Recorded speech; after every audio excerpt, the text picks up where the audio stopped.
नमस्कार सभी को। और आज हम लोग जुड़ गए हैं, मैं और ध्रुव आपके साथ क्रिक एक्स एच डी में।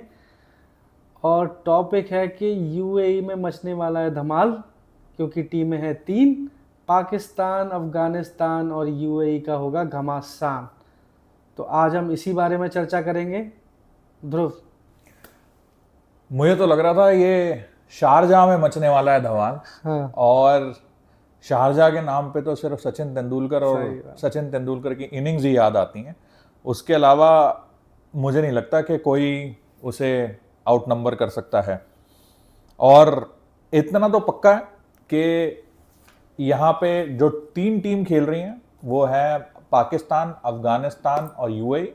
तो अब पाकिस्तान का नाम आया है तो हिमांशु, बाबर और रिजवान को तो नहीं छोड़ने वाला है। बाबर, ये बात पक्की बात है कि हिमांशु अब उनकी रेल बनाने वाला है। तो हालांकि वो खेल नहीं रहे हैं बट ये कोई मौका नहीं छोड़ेगा इस बारे में। और मैं ये पॉडकास्ट पूरा का पूरा इसी को बोलने दूंगा। ये हमारी क्रिकेट की चलती फिरती एनसाइक्लोपीडिया भी है। तो आप इसका ये अपने ज्ञान से चैट जीपीटी को हरा देता है, तो ये तो कुछ नहीं है। ध्रुव ने ज़्यादा तारीफ कर दी, लेकिन मैं बता देता हूँ कि दुख की बात यह है कि सारे मीम्स बनाने वालों के लिए और इंस्टाग्राम के लोगों के लिए कि हमारे बॉब्जी द किंग और रिजू साइमंड्स, बाबर आजम और मोहम्मद रिजवान नहीं खेल रहे हैं, तो उनकी कमी हमें बहुत महसूस होगी। शायद पाकिस्तान को उतनी ना हो, क्योंकि पाकिस्तान तो उनके जाने से खुशी है, क्योंकि आप सबको याद होगा कि T20 में वो सिर्फ बॉलें खाते हैं हाँ और अपनी बिल्कुल। टीम को खाते हैं। नहीं, वो बॉले तो खाते हैं और वो गालियां भी खाते हैं। गालियाँ भी खाते हैं। और देखिए, हर एक का अपना फैन फॉलोइंग होती है, अपना फैन बेस होता है। पर मुझे ऐसा लगता है कि जो पाकिस्तान के जो क्रिकेटर्स हैं, पाकिस्तान के जो क्रिकेट फैंस हैं, जो पैशनेट क्रिकेट फैंस हैं, वो और जो पाकिस्तान के फैंस हैं, वो ऐसी इनिंग्स के बाद तो उनको गाली क्या, मतलब सब कुछ अच्छे से वो राशन पानी लेके चढ़ जाते होंगे उनके ऊपर। ऐसे प्लेयर्स हैं वो। मतलब एक तो इसको बॉब्जी द किंग नाम किसने दिया है? ये हसन अली की ऐसी की तैसी। हसन अली आधा ने करियर तो बाबर आजम का हसन अली खा गया। बिल्कुल सही बात है। एक वो मीम भी है ना, वीडियो मीम, कि भाई बॉब्जी द किंग, घंटे का किंग। मेरे को खुद नहीं पता कि मैं किंग हूँ। सही बात है। तो बस वही वाली बात है। और हाँ, हसन अली इस बार खेल रहा है भाई। हाँ, हसन अली इसमें तो नहीं होंगे, बट शायद एशिया कप में खेलेंगे जरूर। और भाई हम टीम का ना ये डॉक्यूमेंट लेके बैठे हैं कि कौन कौन प्लेयर खेल रहे हैं, कौन नहीं खेल रहे हैं। बट मुझे पता है ये पूरा का पूरा पॉडकास्ट बाबर आजम और रिजवान के नाम पे कटने वाला है, और वो कटेगा। और दर्शक अगर जानना चाहे कि यूएई क्या टीम है, तो हमें भाई काफ़ी बिल्कुल पता नहीं है। मेरे को भी बिल्कुल पता नहीं है। मोहम्मद वसीम का नाम सुना है, हर्षित का नाम सुना है, और ज़्यादा कुछ मालूम नहीं है। तो यूएई अपना जलवा खुद ही दिखाएगी। अगर यूएई एक भी अपसेट करती है तो बहुत बड़ी बात होगी, क्योंकि पाकिस्तान तो हटा दो, बेकार टीम है। अफगानिस्तान बहुत अच्छी टीम है, T20 में भी, ODIs में भी। तो यूएई के लिए बहुत ही अच्छा लर्निंग एक्सपीरियंस होगा ये। हिमांशु, ये ऐसा नहीं लग रहा कि जैसे एशिया कप के प्री क्वालिफायर्स हैं? हाँ, प्री क्वालिफायर से मैं तो ये भी सोच रहा था सिर्फ कि इसमें 1-2 टीम जोड़ के इसमें से जो जीतता उसको एशिया कप में भेज देते। हाँ, और मुझे पूरा यकीन है कि अफगानिस्तान तो बिल्कुल, क्योंकि इस पूरी सीरीज का जो फेवरेट है वो अफगानिस्तान रहने वाला है, और तो कोई नहीं रहेगा। Afghanistan is my favourite in this series. और क्योंकि पाकिस्तान देखिए, अफगानिस्तान के बारे में हाल फिलहाल में हर कोई जानता है और काफ़ी चर्चित है ये टीम, अपनी स्पिन बॉलिंग को लेके, अपने जज्बे को लेके, और जो इनका परफॉर्मेंस रही है रिसेंट आईसीसी चैंपियनशिप्स में, उसको लेके। तो अफगानिस्तान ने तो खूब अपनी अच्छी क्या कहते हैं उसे, पब्लिसिटी बटोरी है, पब्लिसिटी बटोरी है। अफगानिस्तान की टीम के आपको सारे ही खिलाड़ी, मतलब जो यहाँ खेल रहे हैं, मोस्टली आईपीएल में दिखेंगे। फिर चाहे वो मुजीब हो, मोहम्मद नबी हो, अजमतुल्लाह मुरजाई हो, उनके कप्तान राशिद खान हो। तो जब आप आईपीएल का एक्सपीरियंस लेके जाते हैं, तो आपको तो पता ही है आईपीएल सबसे बड़ी लीग है, तो उसका अलग फर्क पड़ता है T20 पे। अच्छा, आईपीएल से याद आया कि अफगानिस्तान तो अपना होम ग्राउंड और ट्रेनिंग सबको पता है कि इंडिया में ही करती है, ठीक है। ये जो ये जो पाकिस्तान है, पाकिस्तान अपना home ground, home beyond home, जो उनका होम ग्राउंड है वो उनका यूएई है, ठीक है। दुबई है, शारजा है, वो उसको होम ग्राउंड बोलते हैं। और ये हम सुन भी चुके हैं बाबर के मुंह से कि हमें तो यहाँ पे होम, नहीं रिजवान के मुंह से सुना है कि हमें तो होम एडवांटेज है। तो अगर ये उनका होम ग्राउंड है तो यूएई क्या कर रही है यहाँ पे? क्या ये यूएई का भी होम ग्राउंड है? सही बात है, 2 टीम का। गुड गुड पॉइंट ध्रुव। मतलब इसमें होम टीम कौन सी है? यूएई सोच रही हो कि भाई होस्ट तो हम है, पाकिस्तान सोच रही हो कि हमारा घर तो है ही नहीं, क्योंकि हमारे घर तो कोई खेलने आता नहीं है। Champions trophy was the only exception, उसमें भी इंडिया नहीं आई, तो इंडिया के साथ साथ जो टीमें खेलनी थी वो भी दुबई में खेली। बिल्कुल। और तो पाकिस्तान में दमखम रहा नहीं है तो कि आगे तक जाए। वही बात हो गई कि एक पराया घर मिला था, वो भी किसी ने छीन लिया। सही बात है भाई, सही बात है भाई। किराए का घर लिया था इन्होंने, और किराए के घर में भी मकान मालिक खुद आ गया है। वो कह रहा है जी खाली कर दो, ये किराए का घर ज़्यादा दिन आपको चलेगा नहीं। तो मकान मालिक ने लात मारी दी है ऑलमोस्ट। तो ये तो कहानी है इनकी। पर हाँ, हम बात कर रहे थे कि पब्लिसिटी की और चर्चित टीमों की। तो अफ़गानिस्तान को हर कोई जानता है आजकल, हर बहुत सुर्खियाँ बटोरी हैं अफ़गानिस्तान ने। यूएई नई टीम है, जैसे हिमांशु ने बताया कि 1-2 इक्के दुक्के प्लेयर हैं जो बढ़िया हैं, या जिनका हमें पता है कि कौन है क्या है। उसके अलावा हमें कुछ नहीं पता उस टीम के बारे में। बहुत नई टीम है, और आई थिंक ये उनके लिए एक अच्छा फैक्टर भी होगा, बिकॉज ये एक सरप्राइज अटैक दे सकते हैं जैसे यूएसए ने दिया था पाकिस्तान को। करेक्ट। और पाकिस्तान जो टीम है, जो लोग जानते हैं वो उनके लिए तो बहुत अच्छी बात है। उनको पता है कि रिजवान और बाबर नहीं जा रहे हैं, तो वो तो खुश होंगे। और जो लोग नहीं जानते हैं पाकिस्तान को, मुझे नहीं लगता वो जानना भी चाहते हैं, क्योंकि ये टीम ऐसी है नहीं कि अभी कोई जाने। वो एक एरा था पाकिस्तान का जब उनका ऑरा था, और एज इंडियन क्रिकेट फैन मैं खुद कई बार हैरान हो जाता था कि इतनी स्ट्रॉन्ग टीम को इंडिया वर्ल्ड कप में कैसे हरा देता है, क्योंकि उस टाइम पे टीम स्ट्रॉन्ग हुआ करती थी। आज की तरह नहीं होती है टीम। आज की तो ये कोई टीम ही नहीं है ध्रुव। अगर आप 2-3-4 साल में देखें, पाकिस्तान सबसे हार चुका है ऑलमोस्ट। यूएसए से हारा, जिम्बाब्वे से हारा, और ये कोई बायलैटरल सीरीज वगैरह नहीं है, ये सब आईसीसी टूर्नामेंट्स में हारता हुआ आ रहा है। और इनका मेरिट बेस तो कुछ चलता नहीं है, कुछ नहीं चलता, कुछ मेरिट बेस नहीं है। अब जैसे मैं एक एग्जांपल देता हूँ, अगर फॉर एग्जांपल पाकिस्तान नहीं होती इस ट्राई सीरीज में और इंडिया होती, रिगार्डलेस ये एशिया कप का प्रिपरेशन होता, क्या इंडिया अपनी वही टीम भेजती जो एशिया कप के लिए भेजी? नहीं भेजती। अगर उनको पता है कि अलग 2 टीमें अफगानिस्तान और यूएई हैं, तो वो नए लोग भेजते। बिल्कुल। इनकी सेम टीम एशिया कप में भी खेल रही है, इस ट्राई सीरीज में भी खेल रही है, जहाँ पे एक टीम यूएई भी है।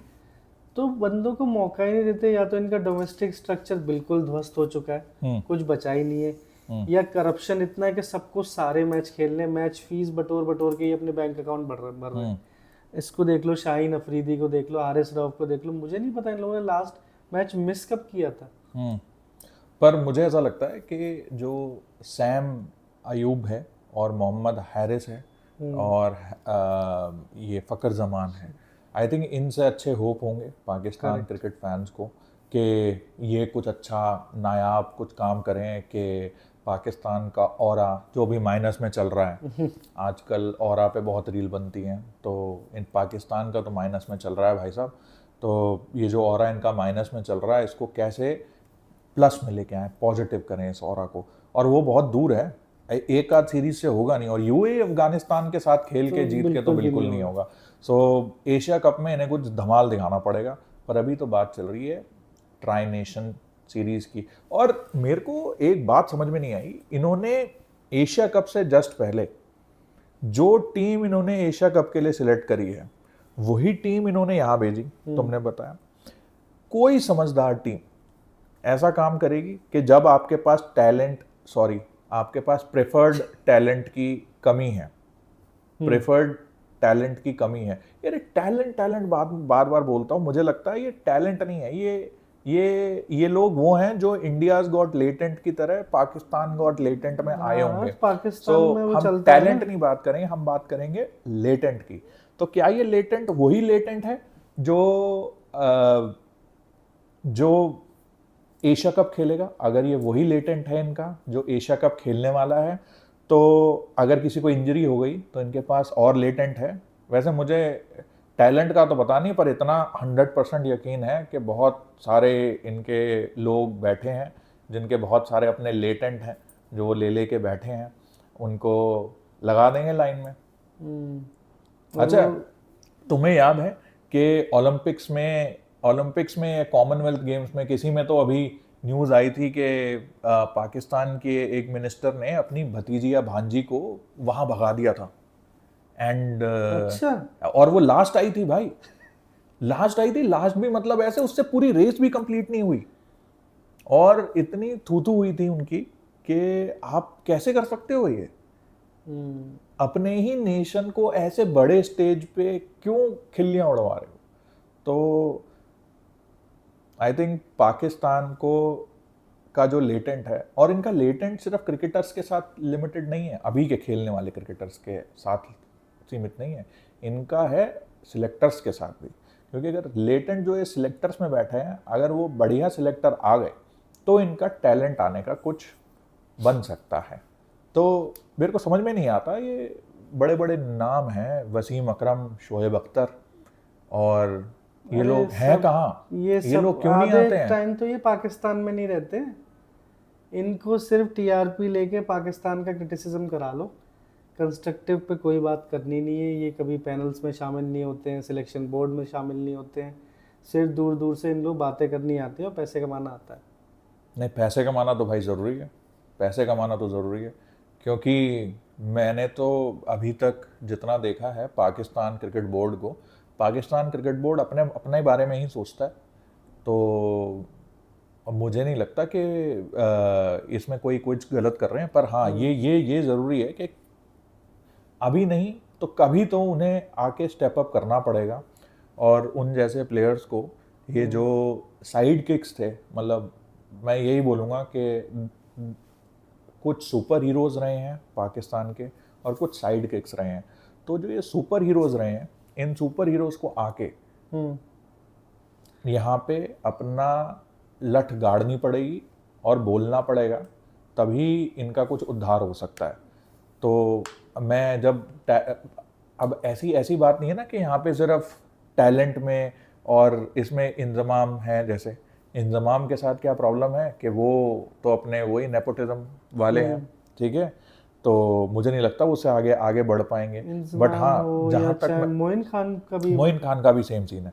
बट आप जब देखोगे, अगर वसीम अकरम को देखो, तो मुझे ऐसा लगता है कि काफ़ी स्ट्रॉन्ग ओपिनियन रखते हैं वो सारे, अपने घरेलू क्रिकेटर्स के बारे में, सबके बारे में जानते हैं। तो why not him, why not Shoaib Akhtar? Moin Khan का लड़का खेलता था शायद, बेटा था जो कीपर था, मैं तो उसका नाम भूल गया। हाँ, मतलब समझ लो कि ऐसे क्रिकेटर्स के बड़े क्रिकेटर्स के कुछ आए। पॉडकास्टर ने, वो मोटा सा बंदा, क्या नाम था उसका? मैं फनी नेम बोल देता, मतलब कोई भी इसको बुरा ना माने। झिलमिल झैली। ओह, वेरी नाइस, वेरी नाइस, बहुत अच्छा नाम है भाई ये। पर ये जो हमारे गोलू मोलू हैं, वो शॉट्स तो बड़े अच्छे मारते हैं, पर वो उनके शॉट्स तो लंबे लंबे जाते हैं, पर वो ज़्यादा चल नहीं पाते हैं। उनके साथ प्रॉब्लम ये है, 1 ओवर 2 ओवर वाले प्लेयर हैं वो। तो गली क्रिकेट में तो माशाल्लाह भाई बहुत A1 चलता होगा उनका, सिक्का बजता होगा, तूती बजती होगी, बट मुझे नहीं लगता इंटरनेशनल क्रिकेट में कुछ कर सकते हैं। फिटनेस भी थोड़ी ज़रूरी है, मतलब फिटनेस बहुत ज़रूरी है। लोग रोहित शर्मा का मजाक उड़ाते थे कि गोलू मोलू है, ऐसा है, वैसा है, वड़ा पाव है। उसका भाई, उसका देखो तुम जिम रूटीन। हाँ, मैंने देखी है वो वीडियो। उसका जिम रूटीन देखो, वो कैसे एक्सरसाइजेस करता है, तो तुम्हें पता चलेगा वो कितना फिट है। और इंडियन क्रिकेट टीम में आने के लिए आपको एक बहुत ही कड़ा फिटनेस टेस्ट पास करना पड़ता है। ऐसे नहीं है कि एरा गैरा लिया चाचा भतीजे का और उसको लेके भर्ती कर लिया, तो ये तो नहीं चलता है। पर खैर, इंडियन क्रिकेट टीम की बात हो नहीं रही थी, तो बात हो रही थी पाकिस्तान की। बिल्कुल। अब मतलब मैं नहीं, पाकिस्तान की बात तो तुम कभी खत्म होने नहीं दोगे, बात हो रही थी ट्राई सीरीज की पर तो बात तुम्हारी जो सुई है वो पाकिस्तान पे अटक जाएगी। नहीं, मैं तो पीछे रिविजिट करता हूँ हिस्ट्री को ना, सोचता हूँ कि एक मैच था, आई थिंक मुझे याद है अच्छे से कि उस दिन करवा चौथ था, विराट कोहली कैप्टन थे और इंडिया शायद T20 मैच हार गई थी पाकिस्तान से, यस जिसमें बाबर और रिजवान ने यस 10 विकेट से इंडिया को हराया था। यस वो मैच एक्चुअली पाकिस्तान का डाउनफॉल था, इंडिया का नहीं। उस मैच की वजह से ये दोनों खिलाड़ी 3-4 साल बिना परफॉर्मेंस के या सेल्फिश परफॉर्मेंस की वजह से खेलते चले गए। अगर वहाँ इंडिया जीतती तो बाबर रिजवान 1-1.5 साल बाद भी बाहर हो सकते थे। सिर्फ उस मैच के बेस पे इनको खिलाया गया। हिमांशु, ये गणित तो चलता ही रहता है ना। आई थिंक इसमें तो सिलेक्टर्स को सोचना चाहिए कि उन्हें क्या करना है क्या नहीं करना है। इनका तो हमेशा से ही चलता था कि जब कोई नया प्लेयर आया है उसको विराट से कंपेयर कर देते थे। हाँ। एक पहले एक छोटा था ना, एक वो क्या सस्ता विराट इनका आया था ना। हाँ, एक था तो अहमद शहजाद ना, अहमद शहजाद सस्ता विराट था ना वो। हाँ, तो वो कॉपी भी मारता था। मीशू का विराट कोहली, बिल्कुल सही बात भाई। क्यूट गया, अच्छी पॉडकास्ट भी करने लगा था बीच में। पर हाँ, तो मीशू का विराट कोहली जो है उसको उसके साथ और कंपैरिजन से याद है, मतलब आपको याद होगा कि जब सचिन तेंदुलकर 16 साल में आ गया था तो शाहिद अफरीदी को इन्होंने लॉन्च किया ऐसे, वो 5-6 साल 19-20 साल का ही रहा भाई। वो अभी भी एज ही नहीं बढ़ रही थी, वो अभी भी 35 साल का ही है भाई। मैं तो ये सोचा था इसको जब देखता हूँ 19 साल का है, जब देखता हूँ आज 20 का हुआ 2-3 साल बाद।